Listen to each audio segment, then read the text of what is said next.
How many actors does it take to screw in a light bulb? How many? 9. 1 to actually screw in the light bulb, and 8 to say that they could do it better. I think that's pretty funny.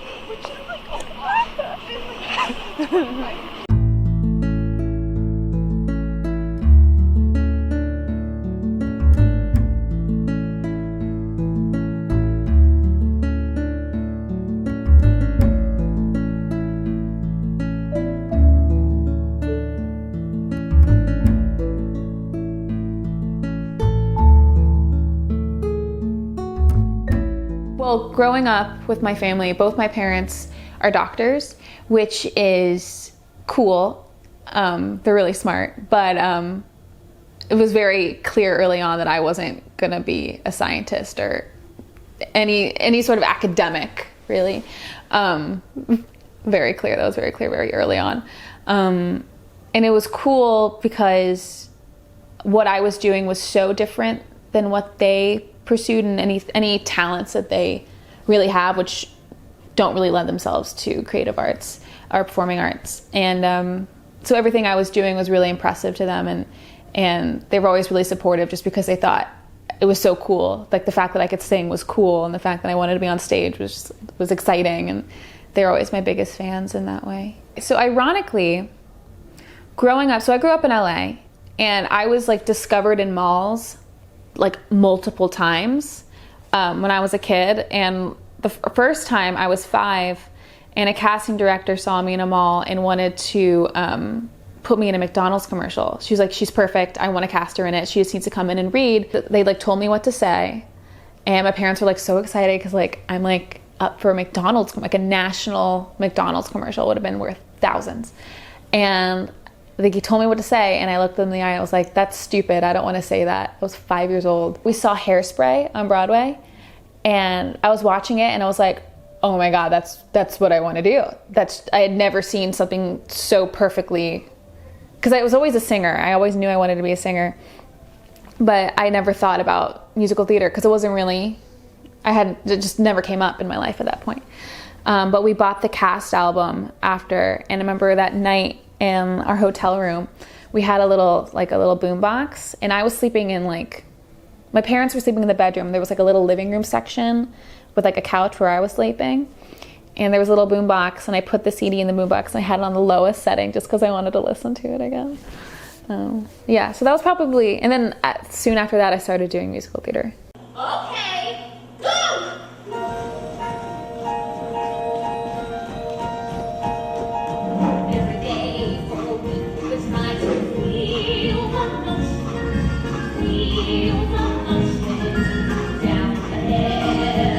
So I started doing theater at my high school, which was an all-girls high school. So all the productions were completely female cast, which is cool, but I wanted to take the next step and do like full productions with like men in it. So then I started doing shows at the all-boys high school, which they brought in girls from all over the city to do that, and the productions were amazing. And I like really was like balls to the wall with that, and was completely serious about it. And I got a lot of like lead roles and stuff, which were great and really exciting. And probably like the best part of high school for me was doing theater and explaining to like my teachers at school like why I didn't have time to study for this math test because I was in tech week. Like it was always so frustrating to me that they were always like, but you have to study for school. And I'm like, yeah, but I'm not going to be a mathematician. I'm going to be an actor. So like, I didn't study for this test. I'm sorry. But I mean, I passed. It's still good. I graduated. When I moved here, I was still only pursuing musical theater, and I was non-equity at the time, so I was non-union. And so all I could do was just go to open calls and get up at like 5 a.m. and like haul my butt down to Midtown and wait outside, like put my name on a list essentially and wait around like 8 to 12 hours to see if I'm going to get seen for this audition. And 9 times out of 10, I wouldn't. And that's just kind of what it was like my first 2 months here, just like trying to get into auditions as any non-ec actor would know, it's the worst thing in the world. Unless you can, then you're of course pursuing non-equity theater as well, which I would get seen for that all the time. But if I wanted to get seen for like a Broadway show, I would just wait around for hours. Mm-hmm. I remember one time I was trying to get seen for the off-Broadway production of Avenue Q, and I had been there from like 6 a.m. waiting outside, like on the street, from 6 a.m. till 5:30 maybe that evening, just waiting to get seen. And I was like 2 away from the list, and had like 2 less people have been there, I would have gotten seen. And they said they weren't going to see anyone else, and I was just devastated. I was just like, I moved to New York and I can't even audition. Like, what's happening? And I that night I just bought a crap ton of food, went home to this apartment in Astoria, put on Sex and the City, like laid out all the food in front of me and just ate it. And I was just like, whatever, I'm fabulous. And I'm what New York dreams are made of. I need to tell you something, and it's a little embarrassing to admit. Okay, well, whatever it is, we'll get through it together. Just say it quick, rip it off like a Band-Aid. Is it drugs? No. Are you cheating on me? No, of course not. Are you gay? I knew it, ever since we went to Florida. No, I'm not. Wait. It's okay. What happened in Florida? So an example of a bad audition, this has happened a few times, and I'm sure a lot of people can relate to this, of just like going in for maybe a show that, like a Broadway show that you're so passionate about, and you're like, oh my God, I'm getting seen for this today, I can't wait. And you go in, and it's like, you don't know how to sing anymore. The accompanist starts playing, and the first thing out of your mouth is just like, blah, and it's just horrible, and you're flat, or you're not on your breath, and you're just nervous, and then you hear yourself, and you get even more nervous, and then you just start shaking, and it's just like, what? Like, and that's another example of how an amazing audition goes amazingly for no reason, and a terrible audition can also go terribly for no reason. It's just how it happens sometimes. And you could be so warmed up and you could be so ready to go, and then you get into the room and you just suck. I think you just have to really want it, and you can't listen to anything else, and you just have to focus on what you want and just keep going towards a goal. And there's so many days where it is really hard, and the one agent told you that you're never going to work, or like that you're not ready, or blah, blah, blah, blah. And it doesn't matter what they say, because they only saw one little tiny aspect of you and what you did that day, which isn't a representation of what you can do or what you have done. And it's just keep focusing on what you want and don't stop.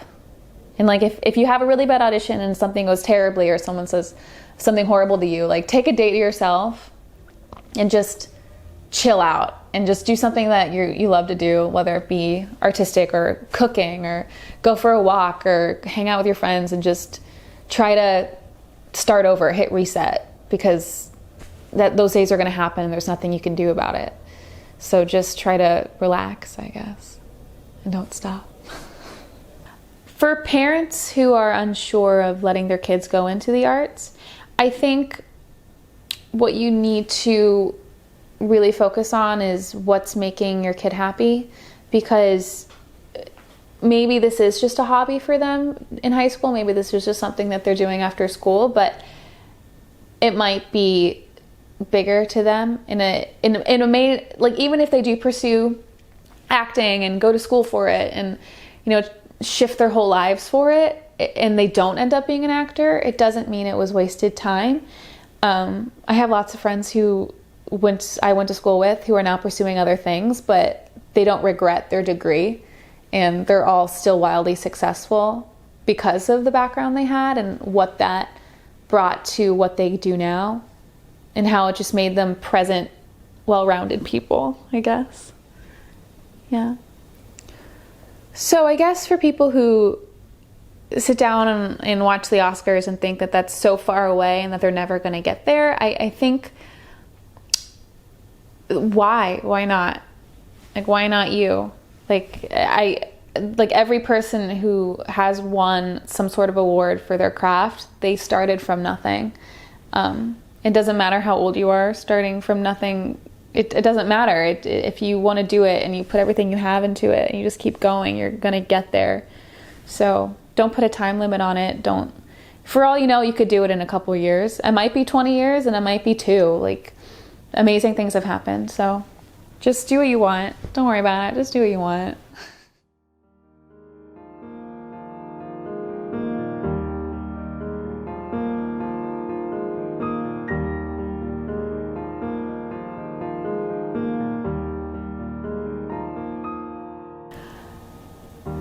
I guess I would say paradise for me is just, I mean, I equate paradise with happiness, and I'm probably the happiest on just like a normal day of just maybe heading to an audition and not knowing what's gonna happen. I like some of the happiest moments I can remember in like even the past year is just me walking down the street, not knowing if someone could call me in that moment, or if this audition is gonna go so amazingly that I'm gonna book it, or I'm gonna, you know, run into some casting director or something crazy could happen. And I think just the unknowing is kind of my own personal paradise of who knows what could happen and not, you know, worrying about it, I guess. I think one of the biggest takeaways I've gotten from being an actor is just the general idea of letting go, of it didn't work out, like, oh no, move on, like it, which I can use in everyday circumstances. Like if I'm dating someone and it didn't work out, it didn't work out. And he wasn't the person you're supposed to be dating, so move on. Like, I didn't book that job, crap, I really wanted it, move on. There's nothing you can do about it. You didn't get it, it's over. So just let it go. I guess that's probably the biggest thing I've learned. And I mean, it's an ongoing process of doing that, obviously, because I'm not perfect, but yeah, just keep going.